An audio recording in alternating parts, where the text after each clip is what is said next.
Hello বন্ধুরা, তোমরা সকলে কেমন আছো? আশা করছি খুব ভালো আছো আর সুস্থ আছো। আমিও কিন্তু খুব ভালো আছি। তো মলির পাকঘরের নতুন আর একটা ভিডিওতে তোমাদের অনেক অনেক স্বাগত। তো দেখো, আজকে তোমাদের আমি একটা শোল মাছের রেসিপি করে দেখাবো। আর এটা কিন্তু আমি রান্না করিনি, আমার মা রান্না করেছিল। আমি তোমাদের সাথে একটু শেয়ার করছি। তো দেখো, শোল মাছে আমি ধুয়ে নুন আর হলুদটা আগের থেকে মেখে রেখে দিয়েছি। আর ফুলকপি দিয়ে যেহেতু করছি, তো ফুলকপিটাকে কেটে নিয়েছি আর তার সাথে আলুটাকেও লম্বা লম্বা করে কেটে ধুয়ে রাখা রয়েছে। তো সমস্ত কিছু জোগাড় হয়ে গেছে। তো চলো গ্যাসে কড়াইটাকে বসিয়ে ভালো করে গরম করে এর মধ্যে অনেকটা দিয়ে দিচ্ছি আমরা সর্ষের তেল।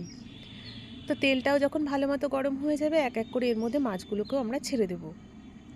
আর মাছটা একদম দেশি ছিল আর সাইজটাও কিন্তু বেশ বড়ই ছিল, মানে খেতে খুব সুন্দর হয়েছিল মাছটা। তো দেখো, মাছগুলো এপাশ ওপাশ করে উল্টে পাল্টে দেওয়া হচ্ছে। তো দিয়ে মাছটাকে একটু কড়া করেই আজকে আমরা ভাজবো। তো ফুলকপি দিয়ে মাছটা যদি একটু কড়া ভাজা হয় তাহলে খেতে কিন্তু বেশি ভালো হয়। তো দেখো, এপাশ ওপাশ করে মাছটা বেশ কড়া কড়া করে ভাজা হয়ে গেছে। তো চলো একটা প্লেটের মধ্যে মা মাছগুলোকে তুলে নিচ্ছে। তো শোল মাছ দিয়ে তো আমি এর আগেও কয়েকটা রেসিপি করেছি। তো ভাবলাম চলো, শীতকাল যেহেতু, তো শীতে একটু ফুলকপি দিয়ে না করলে মনটা খারাপ লাগবে।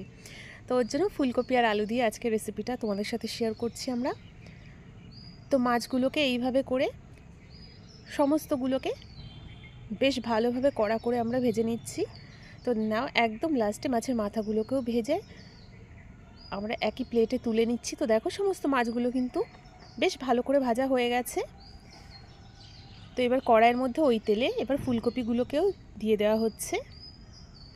এবার ফুলকপির মধ্যে প্রথমে একটু আমরা নাড়াচাড়া করে নিচ্ছি। তো নাড়িয়ে নেওয়ার পরে এর মধ্যে অল্প করে দিয়ে দেওয়া হচ্ছে লবণ, তার সাথে অল্প করে হলুদ। তো নুন আর হলুদটাও ফুলকপির সাথে ভালো করে মিশিয়ে নিতে হবে। তো ফুলকপিটাকেও আমরা মোটামুটি হালকা যখন একটু লালচে লালচে কালার আসবে ততক্ষণ অবধি ভাজবো।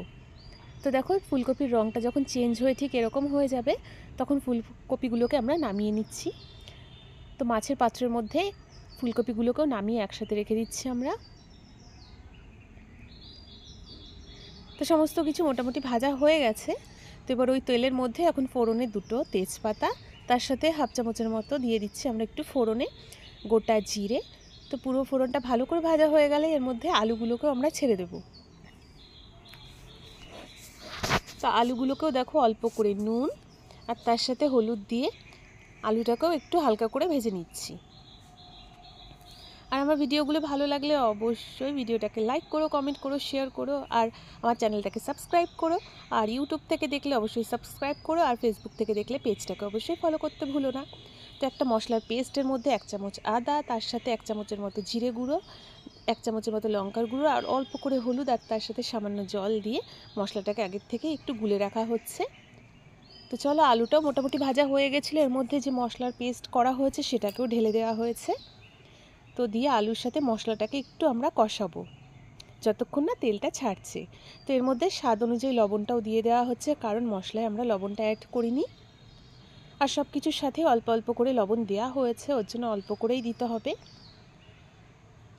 তো আলুর সাথে মশলাটা ভালোভাবে একটু কষিয়ে নিতে হবে। তো এই পর্যায়ে চলে আসলে এর মধ্যে আমরা দিয়ে দিচ্ছি এই হাফ চামচের মতো গরম মশলার গুঁড়ো, যেটা একদম ঘরে তৈরি করা যে গোটা গরম মশলাগুলো রয়েছে সেগুলো শুকনো খোলায় ভেজে পাউডার করে রাখা রয়েছে। তো দেখো, সমস্ত কিছু ভালো করে মিশিয়ে মশলার থেকে যখন তেলটা একদম ছেড়ে আসছে, তখন এর মধ্যে আমরা কি করব, দিয়ে দিচ্ছি এর মধ্যে ফুলকপিগুলোকে। তো ফুলকপির সাথেও মশলাটাকে বেশ ভালো করে এবার একটু কষিয়ে নিতে হবে। আর যেহেতু ফুলকপিটা আগের থেকেই ভাজা রয়েছে, তো মশলার সাথে জাস্ট একটু ভালোভাবে মাখিয়ে নিয়ে এবার এর মধ্যে আমরা কি করব, দিয়ে দিচ্ছি পরিমাণ মতো ঝোল।